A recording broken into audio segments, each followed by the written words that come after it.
हमारे प्यारे नबी उस समय अभी दुनिया में पैदा नहीं हुए थे। वह जमाना अरब समाज का वह दौर था जब हर तरफ अंधकार छाया हुआ था। उस दौर को अय्याम ए जाहिलियाह कहा जाता था, यानी अज्ञानता का दौर। अरब समाज में उस समय कोई कानून, नियम या नैतिकता नहीं थी। बेहयाई, गंदगी और अश्लीलता से पूरा समाज भरा हुआ था। उस समय औरतों के कोई अधिकार नहीं थे। उन पर विभिन्न प्रकार के अत्याचार किए जाते थे, यहाँ तक कि कई बार बेटियों को जिंदा दफन कर दिया जाता था। लोगों के दिलों में जरा भी प्रेम, दया या हमदर्दी नहीं थी। औरतों को मात्र भोग की वस्तु समझा जाता था। यहाँ तक कि बाजारों में पुरुष और महिलाओं को गुलाम और बांदी बनाकर बेचा जाता था। उस समय विभिन्न क्षेत्रों से मुसलमान खाने काबा का तवाफ करने के लिए मक्का आते थे, लेकिन खाने काबा के अंदर 360 मूर्तियां रखी हुई थीं, क्योंकि उस समय मक्का में मुसलमानों के साथ साथ ईसाई, यहूदी और विभिन्न कबीलों के लोग भी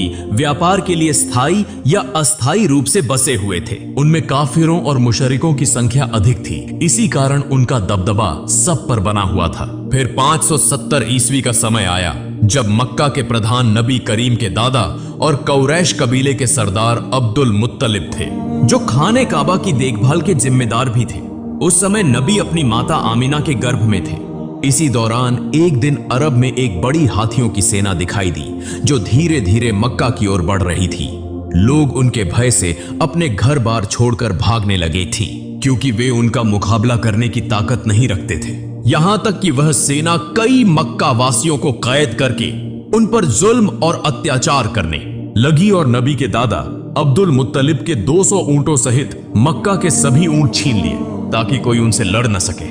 उसी समय नबी के चाचा अब्बू तालिब आकर अब्दुल मुत्तलिब को मक्का की स्थिति से अवगत कराते हैं और कहते हैं, अब्बा, हम उस हाथियों की सेना से लड़ नहीं सकते, इसलिए हमें उनके सामने हथियार डाल देने चाहिए। तब अब्दुल मुत्तलिब अपने बेटे अबू तालिब को लेकर हाथियों की सेना के सरदार से मिलने के लिए रवाना होते हैं। इस सेना का सेनापति था मक्का के पड़ोसी क्षेत्र यमन का शासक अबरहा। वह बहुत शक्तिशाली और प्रभावशाली था। हालांकि अरब समाज उस समय अंधकार में डूबा हुआ था, लेकिन दुनिया के अधिकांश लोग जान चुके थे कि इस्लाम ही सबसे उच्च, सच्चा और शांति का धर्म है। इसी कारण विभिन्न क्षेत्रों के लोग इस्लाम स्वीकार कर रहे थे और समूहों में हज के लिए मक्का आते थे। इस्लाम और खाने काबा की यह लोकप्रियता देखकर अब्रहा ने अपनी शक्ति के बल पर यमन की राजधानी सना में खाने काबा जैसा एक गिरजाघर बनाया, क्योंकि वह चाहता था कि लोग ईसाई धर्म स्वीकार करें और उसके बनाए हुए गिरजे में अधिक से अधिक आएं। लेकिन जब अब्रहा ने देखा कि उसकी इच्छा पूरी नहीं हो रही थी, तो वह अत्यंत क्रोधित हो गया और उसने निर्णय कर लिया कि वह खाने काबा को ढा देगा। फिर अब्रहा 60,000 सैनिकों और 13 हाथियों के साथ मक्का की ओर रवाना होता है। उसी समय अब्दुल मुत्तलिब उसके पास पहुंचकर उससे कहते हैं, मैं तुम्हें चेतावनी देता हूं, जिस घर को तुम गिराना चाहते हो वह अल्लाह का घर है, इसलिए इस खतरनाक काम से बाज आ जाओ। लेकिन अब्रहा ने उनकी बात सुनने से इनकार कर दिया। तब अब्दुल मुत्तलिब ने उससे कहा, तुम मेरे ऊंट वापस कर दो। यह सुनकर अब्रहा हैरान हो गया और बोला, मैं तुम्हारे पवित्र उपासना स्थल को गिराने आया हूं, जहां तुम्हारे पूर्वज पूजा करते रहे हैं। इससे तुम्हारी इज्जत और पहचान मिट्टी में मिल जाएगी। मगर तुम्हें इसकी कोई चिंता नहीं, तुम सिर्फ अपने ऊंट वापस लेने आए हो। तब अब्दुल मुत्तलिब ने उत्तर दिया, मैं अपने ऊंटों का मालिक हूं, इसलिए मैं उन्हें लेने आया हूं। लेकिन इस मक्का और खाने काबा का असली मालिक अल्लाह है। निश्चित रूप से मुझे विश्वास है कि अल्लाह स्वयं ही इस काबा की रक्षा करेगा। अब्रहा ने उत्तर दिया, आज मैं यह भी देखना चाहता हूं कि तुम्हारा अल्लाह किस तरह मेरे हाथों से खाने काबा को बचाता है।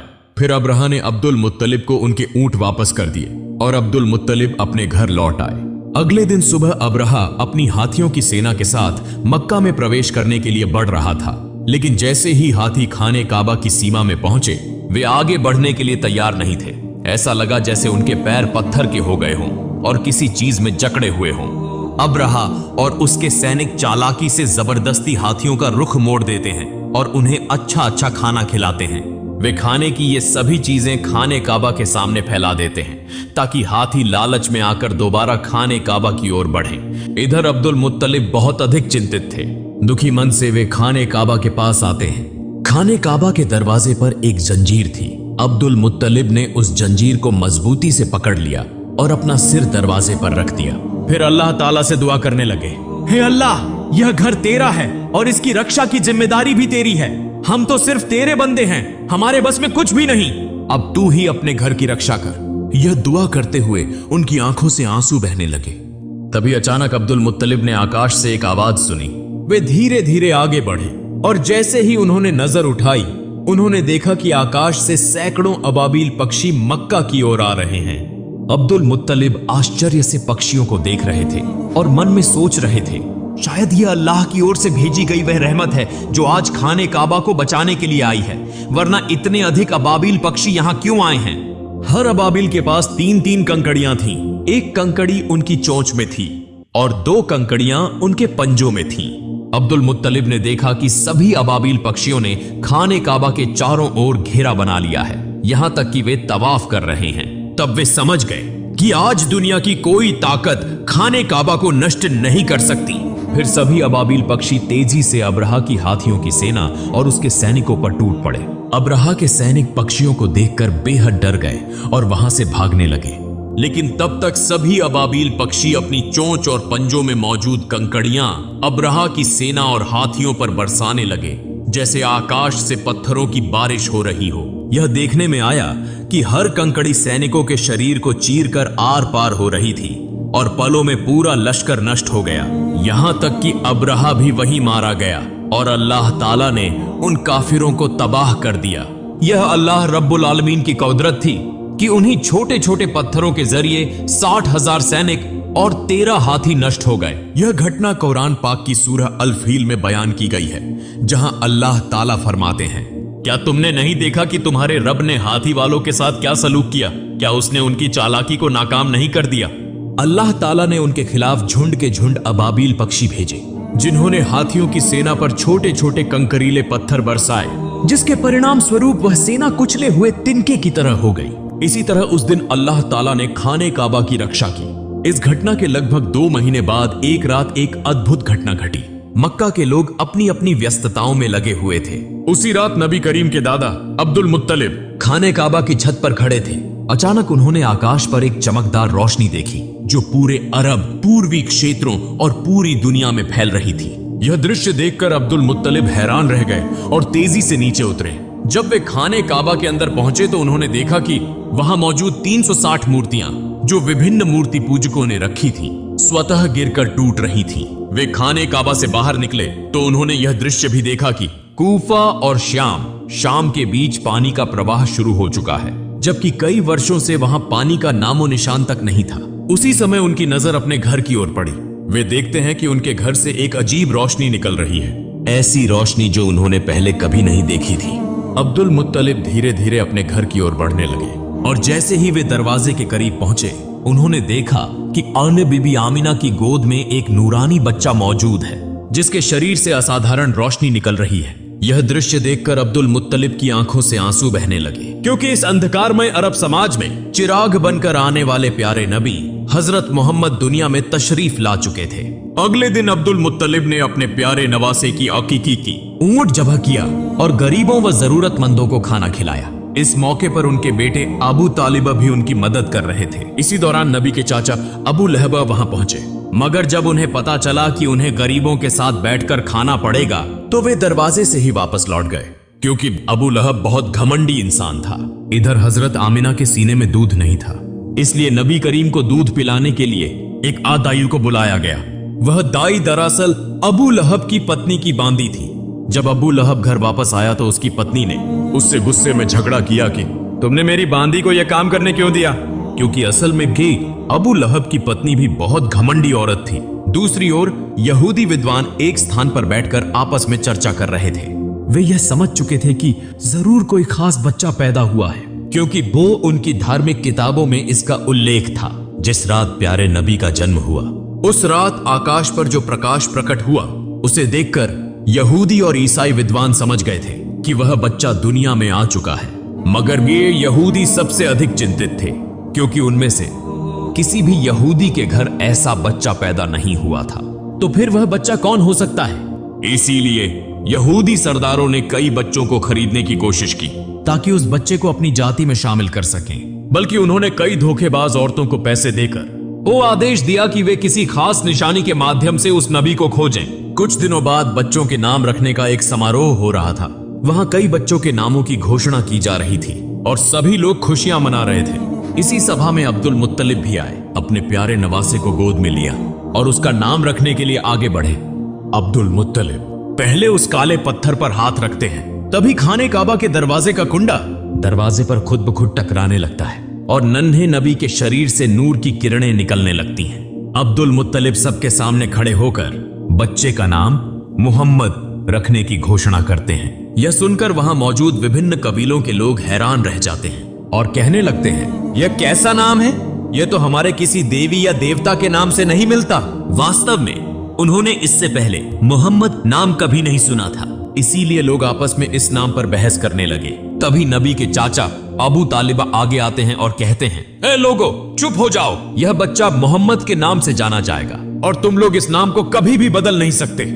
यह कहकर उन्होंने सबको शांत करा दिया और सभी ने उनकी बात मान ली। फिर देखा गया कि अबू लहब अपनी कट पत्नी की बांदियों को वापस लेने आया था, जिसने नबी करीम को सबसे पहले दूध पिलाया था। अब नबी भूखे थे मगर उन्हें दूध नहीं मिल रहा था। यह देखकर अब्दुल मुत्तलिब सीधा अबू लहब के पास गए और उससे इसका कारण पूछा। अबू लहब कहने लगा, यह बांदी मेरी पत्नी ने मुझे तोहफे में दी थी, इसलिए इसकी मालकिन मेरी पत्नी है। यह सुनकर अब्दुल मुत्तलिब गुस्से में आ गए और कहा, तुम मोहम्मद के चाचा होकर भी ऐसी बात कर रहे हो, जबकि मैं तो मोहम्मद के लिए अपनी जान भी देने को तैयार हूँ, मगर अल्लाह ही सबसे बड़ा रक्षक है। इसीलिए नबी करीम ज्यादा दिनों तक दूध के बिना नहीं रहे। उस समय अरबों की परंपरा थी कि बच्चे के जन्म के बाद उसे दूध पिलाने और पालन पोषण के लिए देहाती औरतों को सौंप दिया जाता था, ताकि वह खुली हवा में पलकर मजबूत हो। इसका एक और लाभ यह था कि बच्चे को शुद्ध अरबी भाषा सिखाई जाती थी। उन बंजारिन महिलाओं को इस सेवा के बदले अच्छा इनाम भी दिया जाता था। हर साल रेगिस्तानी महिलाएं मक्का आती थीं ताकि बच्चों को गोद ले सके। इस साल भी कई महिलाएं अपने पतियों के साथ मक्का पहुंची थीं। उनमें एक जोड़ा ऐसा भी था जो रास्ते की भीषण गर्मी के कारण थक चुका था और उनका ऊंट भी कमजोर हो चुका था। मजबूरी में उन्होंने सबसे पहले अपना ऊंट सस्ते दामों में बेच दिया और फिर बच्चे की तलाश में निकल पड़े, क्योंकि वे देर से पहुंचे थे। इसलिए दूसरी महिलाएं पहले ही सभी बच्चों को ले चुकी थीं। यह देखकर उनका दिल उदास हो गया। इसी दौरान जब कसाई उनके बेचे हुए ऊंट को ज़िबह करने लगा तो अचानक ऊंट खड़ा हो गया, भागने लगा और सीधा नबी करीम के घर में प्रवेश कर गया। यह देखकर वह महिला भी ऊंट के पीछे पीछे दौड़ती हुई नबी के घर पहुंच गई। नबी करीम की माता हजरत आमिना उस महिला को थका हुआ और भूखा देखकर उसे अपने घर में भोजन के लिए ले जाती है और अपने बच्चे को पालने में लिटा देने के लिए कहती है। जब वह महिला अपने बच्चे को पालने में रखने लगती है तो अचानक वह नन्हे मोहम्मद को देखती है, जिनके शरीर से नूर की किरणें चमक रही थीं। यह देखकर वह महिला आश्चर्यचकित रह जाती है। फिर उन्होंने नन्हे मोहम्मद को अपनी गोद में उठा लिया और उन्हें भूखा देखकर दूध पिलाया। यही महिला नबी की दूध मां हजरत हलीमा सादिया थी। चूंकि नबी करीम की परवरिश के लिए ज्यादा इनाम देने वाला कोई नहीं था, इसलिए अब तक किसी ने नबी को गोद नहीं लिया था। इस मामले में हजरत अब्दुल मुत्तलिब और हजरत आमिना हजरत हलीमा और उनके पति से पाम की बातचीत करते हैं। हजरत हलीमा और उनके पति यह जानते हुए भी कि उन्हें ज्यादा इनाम नहीं मिलेगा, इस बात पर राजी हो जाते हैं। फिर हजरत आमिना अपनी सारी तकलीफों के बावजूद अपने लखते जिगर को हजरत हलीमा के सुपुर्द कर देती हैं। अब बदले में उन्हें 2 ऊंट और एक गधा दिया जाता है। जब हजरत हलीमा नबी को लेकर अपने इलाके में पहुंचती हैं, तो वहां को बारिश होने लगती है। हालांकि इससे पहले कई सालों से वहां बारिश नहीं हुई थी। साथ ही जब से नबी करीम हजरत हलीमा के घर आए, तब से उनके घर में अल्लाह की रहमतों की बारिश होने लगी। यूं 2 साल का अरसा गुजर गया। जब मुआहिदे की मुद्दत पूरी हो गई तो हजरत हलीमा और उनके पति नबी करीम को वापस उनकी मां हजरत आमिना के पास ले आते हैं। जैसे ही नबी आते हैं तो खाना ए काबा नूर से जगमगा उठता है। दूसरी तरफ हजरत आमिना अपने बेटे को देखकर खुशी से रो पड़ती हैं। लेकिन इसी वक्त काबा के आसपास एक महामारी फैल चुकी थी। साथ ही हजरत अब्दुल मुत्तलिब को खबर मिलती है कि बन यहूदी अब भी नबी को तलाश करने की कोशिश कर रहे हैं। किसी भी खतरे से बचाने के लिए हजरत अब्दुल मुत्तलिब दोबारा नबी को हजरत हलीमा के पास भेज देते हैं। फिर और 2 साल गुजर जाते हैं। अचानक एक दिन हजरत हलीमा सख्त बीमार हो जाती हैं। वहां के हकीम और जादूगर उन्हें ठीक करने की कोशिश करते हैं, लेकिन कोई फायदा नहीं होता। यह देखकर नबी जादूगरों को वहां से हटा देते हैं। जैसे ही नबी हजरत हलीमा का हाथ पकड़ते हैं, वह अचानक पूरी तरह से सेहतमंद हो जाती है। यह देखकर जादूगर हैरान हो जाते हैं और तुरंत वहां से चले जाते हैं। और लेकिन वे समझ चुके थे कि यही वह खास बच्चा है, इसीलिए उन्होंने यह खबर यहूदियों को दे दी। यह सुनकर नबी को पकड़ने के लिए दुश्मनों ने हजरत हलीमा के घर पर हमले शुरू कर दिए। हजरत हलीमा और उनके पति ने नबी को बचा लिया, मगर वे आने वाले खतरों को भांप चुके थे। इसीलिए हजरत हलीमा के पति नबी को लेकर मक्का के एक पहाड़ की तरफ रवाना हो गए। मगर इस बार जब नबी को ले जाया जाने लगा तो हजरत हलीमा रो पड़ी। जब हजरत अब्दुल मुत्तलिब को यह खबर मिली तो वे नबी के पास पहुंचे और फिर नबी के साथ एक गुफा में तकरीबन 1 साल गुजार दिया। जब नबी वहां मौजूद थे तो घीस से पूरा रेगिस्तान जिंदगी से भरपूर हो गया था। फिर एक दिन हजरत आमिना इस गुफा से नबी को लेकर मदीना आती हैं ताकि अपने रिश्तेदारों से मुलाकात करें और नबी के बीवी वालिद हजरत अब्दुल्लाह की कब्र की जियारत करें। दरअसल नबी करीम की पैदाइश से 2 महीने पहले हजरत अब्दुल्लाह तिजारत के सिलसिले में मदीना आए थे, जहां वह बीमार हो गए और इंतकाल कर गए। इसीलिए मदीना में ही उन्हें दफन किया गया था। हजरत आमिना यहीं बैठकर नबी को उनके वालिद के बारे में बताती हैं और कुछ वक्त नबी के साथ गुजारती हैं। लेकिन सिर्फ 2 महीने बाद हजरत आमिना अचानक बीमार हो जाती हैं और इसी बीमारी की हालत में मदीना से वापसी के दौरान रास्ते में ही हजरत आमिना का भी इंतकाल हो जाता है। चूंकि केवल 6 साल की उम्र में ही पैगंबर मोहम्मद अनाथ हो गए। लेकिन इसी दौरान जब यहूदियों ने पैगंबर पर हमला करने की कोशिश की तो पैगंबर मोहम्मद के चाचा हजरत अबू तालिब ने उन्हें रोक दिया। इसके बाद हजरत अबू तालिब पैगंबर को लेकर मक्का वापस आए और उन्हें उनके दादा हजरत अब्दुल मुत्तलिब के सुपुर्द कर दिया। पैगंबर मोहम्मद और हजरत अब्दुल मुत्तलिब हमेशा साथ रहते थे, यहां तक कि काबा की देखभाल, हज के लिए आने वाले जायरीनों की सेवा में पैगंबर अपने दादा की मदद किया करते थे। लेकिन एक दिन जब हजरत अब्दुल मुत्तलिब तवाफ़े काबा कर रहे थे तो वह अचानक बीमार हो गए। इसी मौके का फायदा उठाते हुए पैगंबर के अहंकारी चाचा अब्बू लहब कुरैश का सरदार बनना चाहते थे। लेकिन जल्द ही हजरत अब्दुल मुत्तलिब पैगंबर को हजरत अब्बू तालिब के हवाले कर देते हैं। कुछ दिनों बाद हजरत अब्दुल मुत्तलिब का इंतकाल हो जाता है। चूंकि केवल 8 साल की उम्र में पैगंबर मोहम्मद बिल्कुल अकेले हो जाते हैं। इसके बाद पैगंबर अपने चाचा हजरत अबू तालिब के साथ मक्का में रहने लगते हैं। वहां पैगंबर को बकरियां चराने सहित विभिन्न काम करते थे। लेकिन एक दिन पैगंबर देखते हैं कि उनके अहंकारी चाचा अबू लहब सुवैबा नाम की एक बांदी को किसी दूसरे के हाथों बेच रहे हैं। सुवैबा का पति अबू लहब से बार बार विनती करता है कि वह उसे न बेचे क्योंकि वह बीमार थी। अबू लहब जवाब में कहते हैं, अगर तुम मेरे पैसे वापस कर दो तो मैं उसे नहीं बेचूंगा। तभी पास खड़े पैगंबर कहते हैं, चाचा आप उस सुवैबा को आजाद कर दें, मैं खुद आपकी रकम वापस कर दूंगा। पैगंबर मोहम्मद की इस महान दरिया दिली की वजह से सुवैबा को आजाद कर दिया जाता है। दरअसल सुवैबा वही महिला थी जिन्होंने सबसे पहले पैगंबर मोहम्मद को दूध पिलाया था। फिर एक और दिन पैगंबर मोहम्मद देखते हैं कि एक व्यक्ति अपनी बेटी को जिंदा दफनाने के लिए ले जा रहा है। इस दौरान उसकी पत्नी अपने पति के पैरों को पकड़कर रो रही थी और उससे विनती कर रही थी कि वह ऐसा न करे। पैगंबर मोहम्मद उस नन्ही बच्ची को गोद में लेकर उस व्यक्ति के पास आते हैं और उसे समझाते हैं कि बेटी माता पिता के लिए रहमत होती है। पैगंबर की बातें सुनकर उस व्यक्ति का दिल मोहब्बत और रहमत से भर जाता है और वह अपनी बेटी को खुद अपनी गोद में उठा लेता है। इस तरह समय बीतता गया और पैगंबर की उम्र 12 साल हो गई। इधर उनके चाचा अब्बू तालिब चूंकि एक व्यापारी थे तो अरब की परंपरा के अनुसार वह हर साल शाम सीरिया की यात्रा किया करते थे। इस बार पैगंबर ने जिद की कि वह भी सादी अपने चाचा के साथ शाम जाना चाहते हैं। चूंकि यात्रा की शुरुआत हुई, रास्ते में वे बुसरा नामक एक जगह पर रुके जहां एक चर्च में एक यहूदी धर्मगुरु रहता था। उसने पैगंबर और उनके चाचा अब्बू तालिब सहित पूरे काफिले को खाने की दावत दी।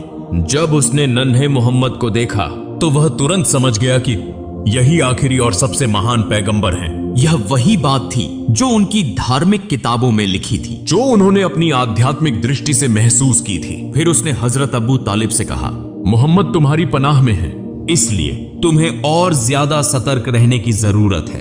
और यह भी कहा कि तुम्हें मोहम्मद को लेकर शाम नहीं जाना चाहिए, क्योंकि वहां के यहूदी उन्हें नुकसान पहुंचा सकते हैं। यह सुनकर हजरत अबू तालिब ने अपना इरादा बदल दिया और वे वापस मक्का लौटने लगे। लेकिन रास्ते में वे उस यहूदी धर्मगुरु को घायल अवस्था में देखते हैं जिसने बार बार पैगंबर मोहम्मद को नुकसान पहुंचाने की कोशिश की थी। यह देखकर पैगंबर अपनी सवारी से उतरते हैं और उस यहूदी के मुंह में पानी डालते हैं, फिर उसे समुद्र के करीब ले आते हैं। वहां पैगंबर देखते हैं कि एक महिला और उसके 2 बच्चों को जंजीरों से बांधकर एक मूर्ति के सामने रखा गया था ओबली के लिए। दूसरी तरफ वहां के मछुआरों का कबीला पूजा कर रहा था ताकि उनका देवता यह बलि स्वीकार करे और उन्हें अपार धन प्रदान करे। और लेकिन जब प्यारे पैगंबर हजरत मोहम्मद ने यह दृश्य देखा, यह देखकर वहां के मछुआरों ने पैगंबर को रोकने की कोशिश की, मगर तभी समुद्र की एक जबरदस्त लहर उठी जिसकी तीव्रता से वह मूर्ति जमीन पर गिरकर टुकड़े टुकड़े हो गई। यह दृश्य देखकर वहां के पुजारी डरकर अपने घरों में छुप गए। कुछ देर बाद जब वह समुद्री तूफान थमा तो लोगों ने देखा कि असंख्य मछलियां तट पर इकट्ठा हो गई हैं। यह देखकर मछुआरे हैरान रह गए और जल्दी से वे मछलियां पकड़ने में व्यस्त हो गए। दूर खड़ा वह यहूदी धर्मगुरु भी यह सब देखकर दंग रह गया। वास्तव में यह सब पैगंबर की दुआ की बरकत से हुआ था और यह अल्लाह ताला की कुदरत की एक निशानी थी।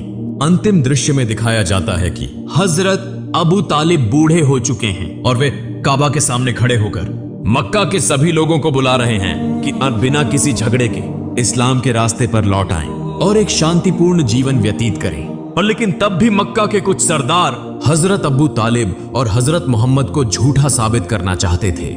लेकिन उस समय तक मक्का के अधिकांश लोग यह समझ चुके थे कि हजरत मोहम्मद ही आखिरी और सबसे महान पैगंबर हैं और ये उनका धर्म ही सबसे सच्चा, सबसे महान और शांति का धर्म है।